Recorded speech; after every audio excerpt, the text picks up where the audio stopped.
So shout out mga idol.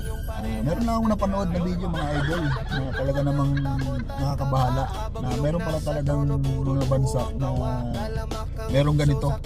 Tingnan nyo, talagang kita nyo, talagang wala sa sarili.